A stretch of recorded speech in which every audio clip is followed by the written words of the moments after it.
What's going on, wrestling fans? This is IC4 from 10 Count, and I just got brought into the NXT presser, but a little late, so I missed the announcement that NXT is coming to Boston in May. So we have so many events happening. We have King and Queen of the Ring happening in Jeddah. We have Backlash taking place in Puerto Rico, and we have NXT Battleground coming to Boston. But let's jump into the presser when I walked in right now. Hey Shawn, Connor Casey, comicbook.com. Ron and Carmelo both arrived in NXT at relatively similar times. How long has this match been circled as the big one to build to for the main event of NXT?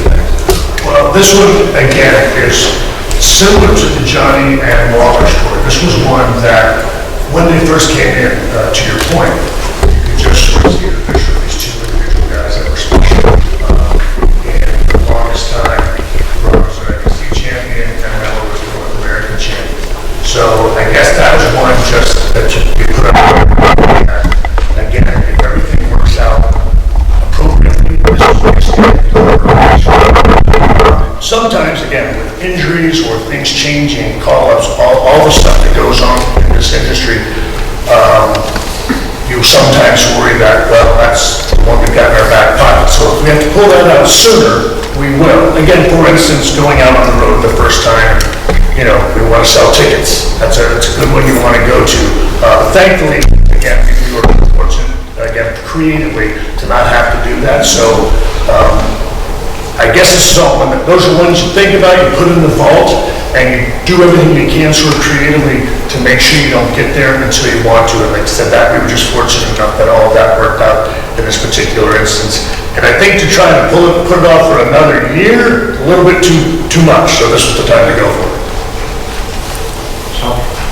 Shawn and Sap, Fightful, we've seen some stories in NXT that sort of parallel stories that you had in your career, from what we see with Roxanne to the turn that we saw recently. Are you drawing off of any other things that like happened in your career, or maybe that you experienced to sort of put towards a new generation? Well, look, some of them clearly, completely false. But I'll say this. We're using them because we thought they were good. And I'll say this, and I recognize, look, nothing thrills me more that this stuff is 30 years old. And people go like, oh, it's the same as, again, I guess I'm fortunate that we've had a fan base that remembers that far, but we're also appealing to a whole new fan base. And again, they're still moving, they're still impactful, they're still kind of memorable, I guess, storylines. And so that's what we want to do. And again, I think a lot of this, I would go back to I'm using the reference sort of, again, action movies. They all sort of kind of have sort of the same sort of, diagram, but people do them differently. And there's, again, actors do different, other tweaks that you make in there to make them different. And that's what we were hoping with all of this. I would argue that kind of everything in this line of work, every once in a blue moon, we, I think, find ourselves, maybe venturing into new ground, something very original. But a lot of what we do in this line of work has been done sort of somewhere down the road, and it's just us sort of mixing it up a little bit. So I guess I will say they're guilty, of the doing those storylines that are obviously, I guess similar, but you're always going to have turns in wrestling. You're always going to have injuries in wrestling. So some of these are a little more spot on than the others, but they're all sort of basically derived from the same playbook, which has been around in storytelling for, even before I was doing it. Shawn, John Allen, fight over here. We saw some interesting teases in the Grayson Waller bill, where for a hot second you guys were leaning into the idea that maybe perhaps you'd be stepping back into the ring. Has there been any serious consideration for you to work with an NXT talent? And would there be any desire to maybe do a one-off with the children, your children, as you refer to them in the past? Well, again, that is, I will say this, that has been 100%, and I'll even, we've tried to be as disciplined as we can be about not using me that much. I can't express it enough. I don't, and then I get roped into doing it a lot. I'm doing it now with, with the tryouts in NXT, and I say roped in, it's a good problem to have. I'm not a big fan of being on television anymore. I really like being behind the scenes. I like being there, engrossed in the product and making sure it's all going well from a live television standpoint. It is very difficult to me to juggle the two. And again, we're doing the Waller effect and having to put so much focus on trying to make that segment go well and make sure the storyline, again, delivers in the way that we want it to. I still feel like I have a bar that I've set that I can't go out there and stink the joint out. And I certainly can't do it in front of all the young men and women that I'm supposed to be in charge of. I don't like that kind of pressure. I gotta be honest. And so that's one of the reasons I enjoy stepping away. And so to answer your question, I absolutely don't. I'm thrilled about what we do at NXT, and I'm thrilled about the new generation. I will be 100% sincere. And again, I was out there at the tryouts, yesterday, and I'm gonna be going out later today. I don't know, I just feel like it's amazing to me,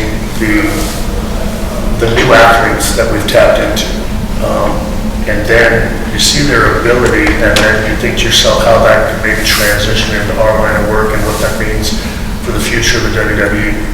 So from a business standpoint, you get very excited about that. But then they come down to Orlando, and they put all of their trust in us, and then you start to get to know them. Again, like Braun and Mellon, again, I'm very close to both of them. So they become a part of your life, and they become like like an offshoot of your children, all of them. And even the guys from the UK, heck, I was with them for 2 years, at least 2 or 3 years before they even came over here. I have a personal stake in the success of all of them. I take that really seriously. So for me, I absolutely, with maybe an unbelievable bleed coming out of my mouth, it is so easy for me not to think about myself in any of this because I so want it for them. I absolutely adore, the young men and women that we have in NXT. I absolutely love working with them, and I want them to have weekends like this for many, many years to come. And the only way I can do that is to make sure that I'm 100% focused on them and not me and my wrestling career. I'm thrilled with what I did, very proud of it. But I am absolutely set to leave them in the past. That's a long way to say. Okay. Hey, Shawn. Nice to meet you. Chris to be here, one half of those wrestling girls. And I just wanted to ask, because you mentioned that you love being in the back of NXT and the production. So during the inception, did you ever think that NXT would get to where we are right now, and then you have these two big names like Melo and Braun being the headliners for Stand and Deliver? No, well, again, NXT started as an idea of Hunter's, and I don't know, and we certainly have to ask him. I certainly think he wanted it and knew it was going to be a success, and that's the goal of anything, is to succeed. I don't know, however, certainly for me, I know that I didn't, because I wasn't a part of it from the beginning. I can remember being asked, but I can remember that was the point of my life. And again, I just wanted to step away. I know how I do this stuff. I'm either all in or I have to be all out. I'm horrible at doing just sort of kind of, especially when it comes to the WWE and this business in general. I'm all in or I'm all out. And so I certainly didn't know that it would become what it's become in my life. But I just know that my first trip to Florida, now having had time off and retirement, and the first time stepping foot in that building, that culture just overtook me, and it's something that you really wanted to be a part of. I was very, very comfortable being number 2. I will be really, really honest with you. I absolutely enjoyed that. This is different. It's a lot of work, but it's been challenging. It's sort of, I don't know, brought up in me, again, sort of that competitive nature that I used to have in the ring, but it's just from a different standpoint now. I want this to be good for them, and I want the shows to be, well received, on behalf of not only the fan base that has committed itself to NXT, but also the men and women that come to NXT and, put their trust in us. So look, I guess it's a long way of saying that, I knew when it started it was going to be something cool, but I had no idea that I would be a part of it, and it's a big part of it as I've become. But just like my wrestling career, I knew that I loved it, I just didn't know where it was going to go. It surpassed far more than I ever possibly could have dreamed, and this has been the same thing. And my life has been sort of that tale of itself. I am, just now I'm an old man, but I'm a kid from Texas that wanted to be a pro wrestler. You know what I mean? And one bedroom apartment in a car would have been bitchy. You know what I mean? A lot's changed since then, so obviously I'm thrilled about it, and that's why I'm committed to NXT and obviously the WWE. This is Shawn Blitz report, Brent Atkins. It's been a couple of months since William Regal has been brought back in the fold with WWE. Can you talk a little bit about his potential involvement and any role that he's had in NXT since being back? Well, look, Steve's obviously a huge part of NXT and its origins. I will say this, at least for the immediate future, Steve's been doing more stuff with main roster than he has with us. Now, we haven't had the time, obviously, with everything, and with standing delivery of WrestleMania, the communication has not been a lot between myself and everybody in Stanford. And as far as Steve's role, if he wants to come back and be a part of NXT, I would suspect that he does, obviously to work with his son, if nothing else. But right now, for those of us in the WWE family, we're just thrilled to have Steve back. And by Steve, I'm William Regal, but I call him Steve. Same reason I'm the only one that calls Hunter. Those calls him Paul. But anyway, but we're happy to have him back. He's been out there at the tryouts. He's still a big part of NXT. I think he's still sort of got his hands and everything, his eyes. Steve's eyes are everywhere, I guess I'll say. And he's, continuing to look around, the wrestling world, and, find for us maybe a diamond in the rough. So again, as far as what he does for NXT, there's still outliers of him doing that. And hopefully in the future, there'll be more. Sir Williams here, how are you today? Good. All right, so you've been talking about the tryouts a lot throughout this conversation, and you have an eye for talent. What exactly do you look for at these tryouts? Potentially be an NXT superstar or WWE main roster superstar? Well, to be honest, I don't know if I look for anything specific. Clearly, you have to have, obviously, athleticism, you have to be coordinated. I think, I guess the best thing I look for is how much do they listen to the coaching and apply it? How quickly do they go from what maybe they were doing wrong to doing right? In what attitude they do that with, how much energy they bring, and doing your best in a short amount of time to see what kind of people they are. Let's put it this way, we have, for me anyway, I'll say this time, there's, a show being, filmed while we're doing it. I often wonder how often, camera makes people different, and especially young people. And I don't mean that in a bad way, I mean that, again, you put them in front of a camera, I don't know how much of the real them we get to see and how much they're putting it on. I don't know, from everything you see on TV, from a reality standpoint, I mean, did you get this? Or, you know what I mean? So, it's trying to see through that and then find a little bit about the human being. I will say now that we've done a number of these with these athletes, you begin to sort of, I don't know, for me, I'll say I noticed that like the gymnasts or the tumblers seem to really transition well. I think for the first time we have a male cheerleader out there this time, and he's doing fantastic. And so, and sometimes whether our bigger football players, the footwork, is maybe not as good on a lineman, but you look at a wide receiver, and it's a little bit different. So again, honestly, the more we do these with some of these college athletes, the more I'm learning about it. But I still go back to the sort of the overall, if you see it, you see it. It's one of those things that I'll go back to, things in my life that have been really important to me, I just kind of knew. And so I look at this the same way. Clearly, we're gonna cast a wide net, but there are usually 2 or 3 that you pick out and you go like, those ones are special, those are ones I know we're gonna keep. Thank you. Rick? Excuse me. Hi, Shawn. Ricky Chino, SB Nation. You look at so much of the talent that was on Stand and Deliver last year has now moved on. Many of them are wrestling this weekend at WrestleMania. And obviously, that's part of your guys' job at NXT is to get these people ready to move on. When you work so closely with somebody for so long and you're really kind of a mentor to them, when it finally does get to be close to their graduation day, how does that make you feel? Well, it's bittersweet, obviously. You're thrilled for them. And look, everybody, it's no different than when you had your buddies.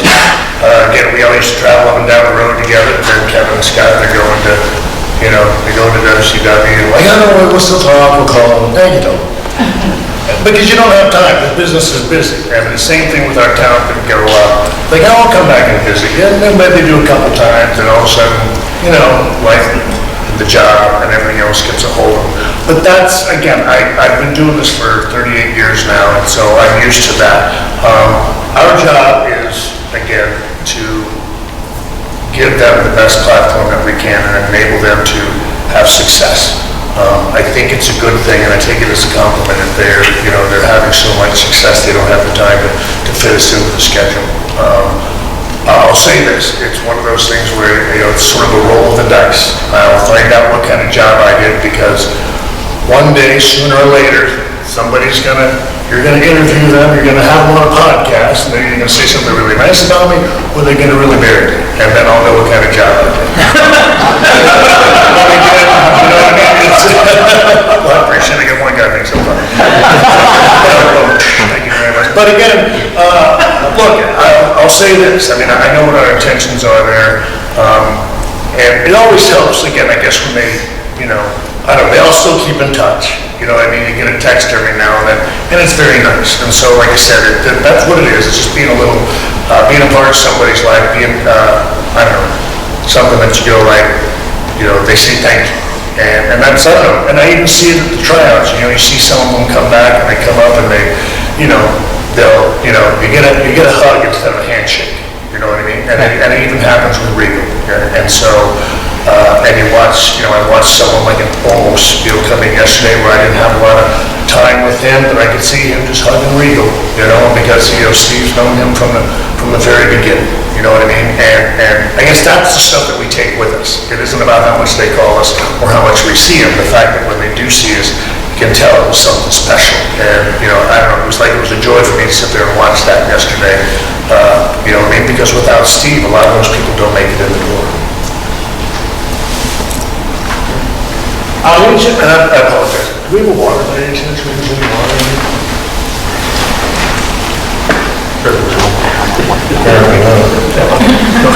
No, we can go ahead. I was just curious. Mike Johnson, PW Insider. I wanted to ask about... You're supposed to be first, aren't you?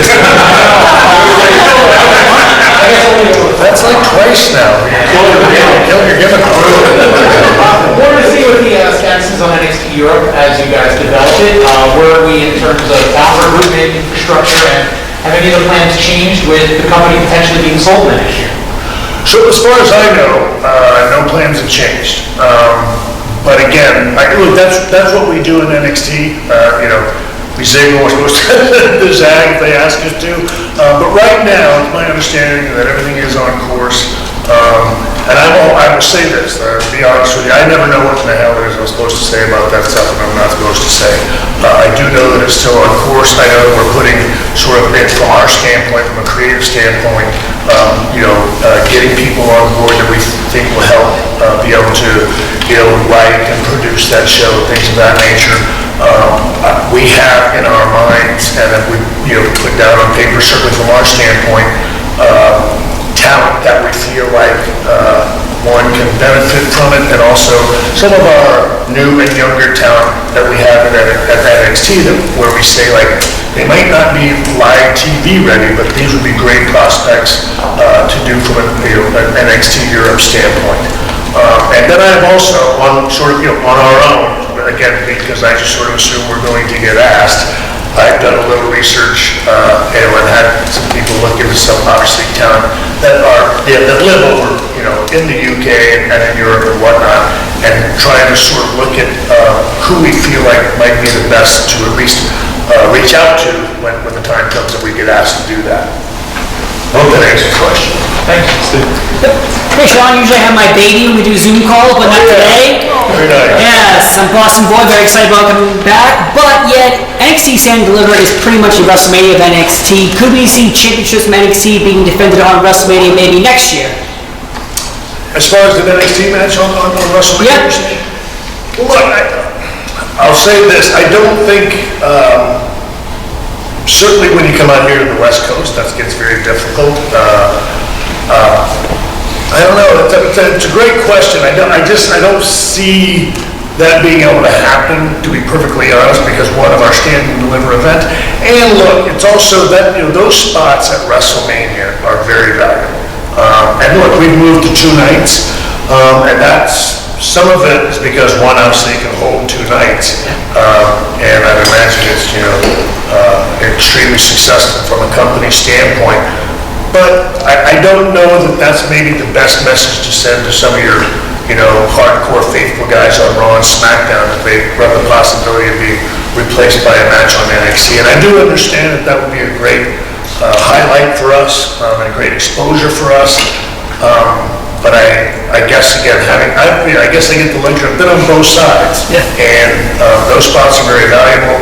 And so I would understand that that was something they didn't want to do, especially when we have our own event going on, certainly before the first event of WrestleMania. Of course. Thank you. Okay. Dominic D'Angelo at freeshows.com. How are you, Shawn? Very good, thank you. It's good. Question I had, I share the same mind thing with him. I wanted to ask about the development of Tony D'Angelo. How do you feel he's been doing in NXT so far, and cultivating himself as a character and growing more that he could be main roster ready and so forth? Look, Tony's one of our favorite guys. And he's one, as we always say, he's good people. He's just a good young man through and through, which is fantastic. I think from a character standpoint, look, and I know there's some people like, oh my goodness, it's such a cliche, cheesy character. That's what makes it so great, if you ask me. I think he does a phenomenal job.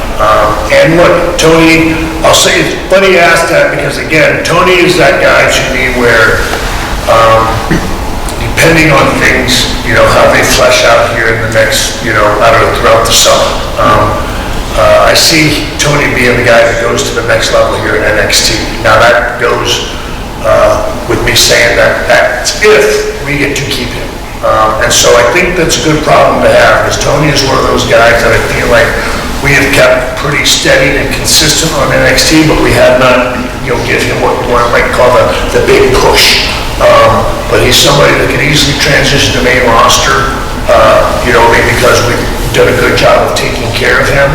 So for me, that's what I will say personally, is a wait and see on how things flesh out here, after WrestleMania. And if we have Tony D, I think he's got really, really big things here at NXT in the future for him. Cool, thank you. You bet. Hello, Emily May with Sports Gear Wrestling. Thank you so much for your time today. I wanted to know that you've had so many amazing memories, not only in the ring but behind the scenes. And now that you've talked a lot about how you've taken many under your wing, and we've seen you have emotional moments after matches.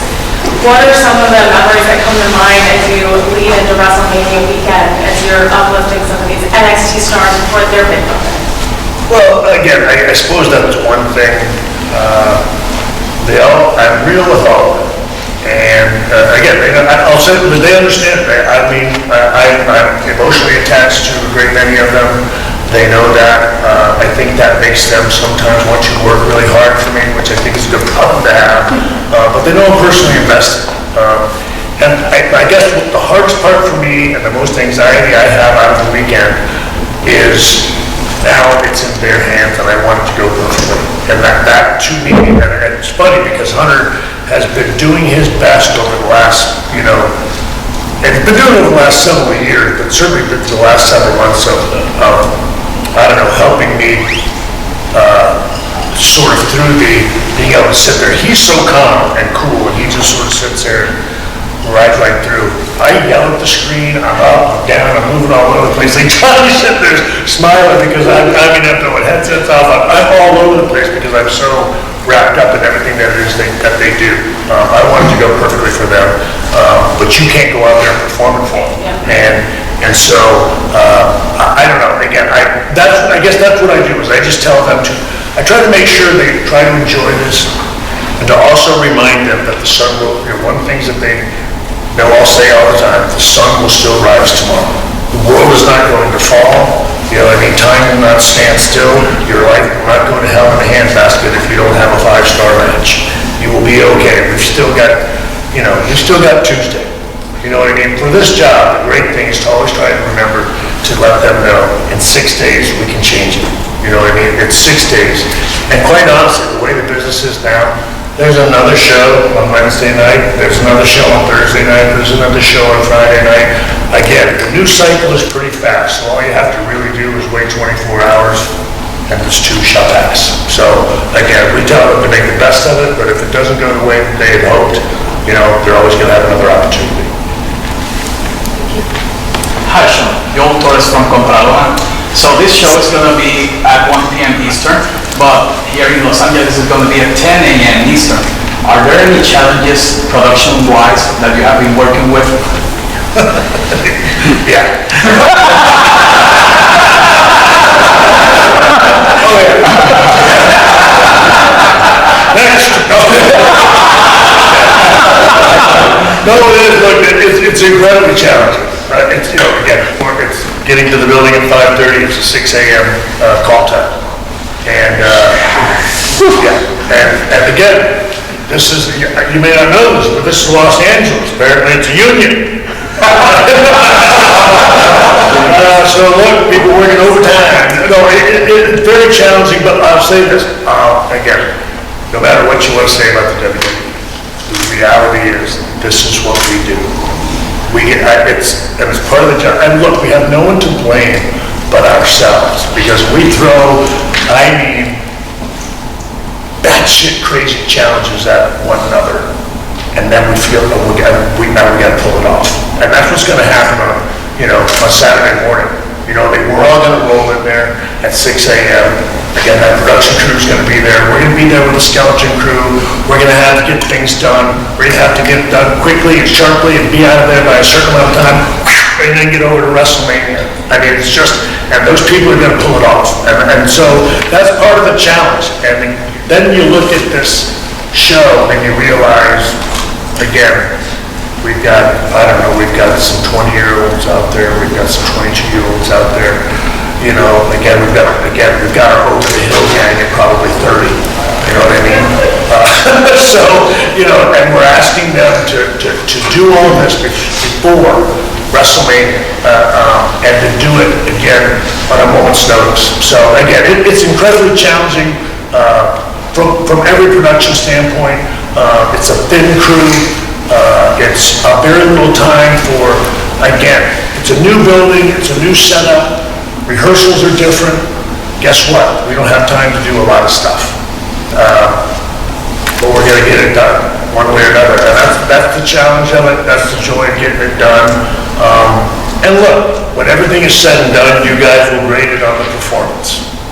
And again, and look, and I don't mean this in a bad way, I expect nothing less. You know what I mean? You're going to hold us accountable to that, and if it ain't good, you're not going to sit there and go like, well, they had a 6 a.m. wake-up call, and Shawn did tell us they had to get up, everybody was up at 4:30 in the morning, our girls had to get into makeup at 5:30 a.m., you know what I mean? And have 20 minutes, per match for rehearsal, entrances and everything else. Now you're going to go like it sucked, or it was great. But that's the way it should be, you know what I mean? And that's okay. Again, we look forward to the challenge, we'll find out how it turns out. And like I said, if it, no matter how it goes, we got a show coming Tuesday night. Have to fly back to Orlando. Shawn, Jim, Ricky, Post Media. A few weeks ago, we saw Sami Zayn in Montreal. We saw the crowd really take over that weekend.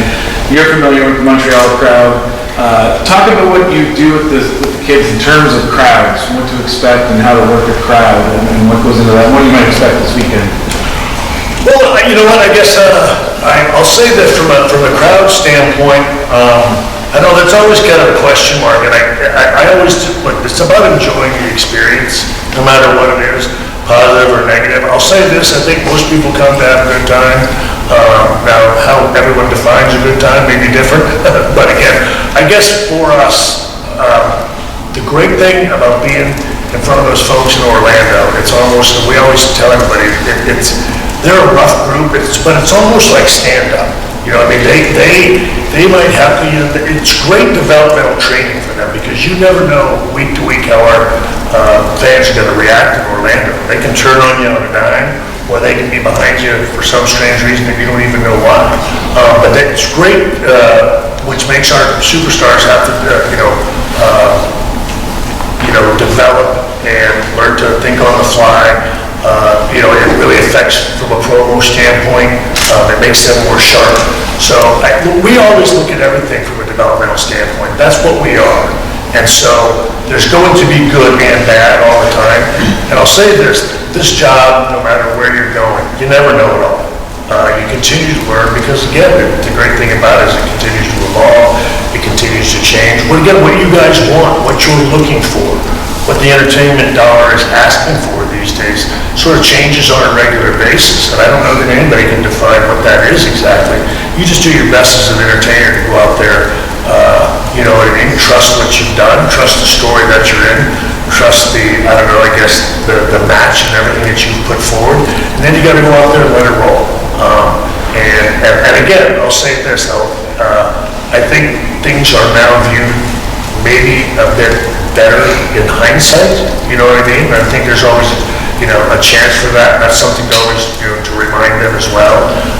That's something that was in the moment really great, and 10 years from now, people will say wasn't great, and something that was horrible 10 years from now, you're like, oh no, that was before its time. You know what I mean? So, I don't know, once again, the sun's gonna rise tomorrow. We can't live and die on these performances. And that is a mantra all the time with our talent, because again, it's a stressful business as it is. This is a stressful weekend as it is. This job is going to become about business and money and travel and a lot of other things. I want this part of their lives to be fun. And so I want them to enjoy these moments, let the crowd react the way they want. They paid their money, let them have a good time. You go out there and do the same thing. Cool. Guess I'll have one more. Quick, wrestling girls. One thing I appreciate about NXT is that you guys have the most women on TV most of the time. What can you say about the NXT women's division? Where do you see it going? It's going to continue to grow. We're very proud of that. That started, I think years ago with NXT. I think what I'm most proud of is that we have continued to build on that and build on it in a way that isn't, I guess, we're producing new talent, brand new people that no one has ever seen before, and these ladies are stepping up and they're doing a great job. You think about Tiffany and Soul, and again, I'm just naming there are others, but I'm just thinking those two, the way they've adapted to this. Again, Soul's been doing it for, 9 months, and it's absolutely crazy. And Tiffany, she's like 1 year. And it's amazing the way they've adapted, and we've turned them into, again, sort of, maybe certainly they're not Roman Reigns, and they're not, Trish Stratus at this level yet, or Becky. But my goodness, we've turned them into NXT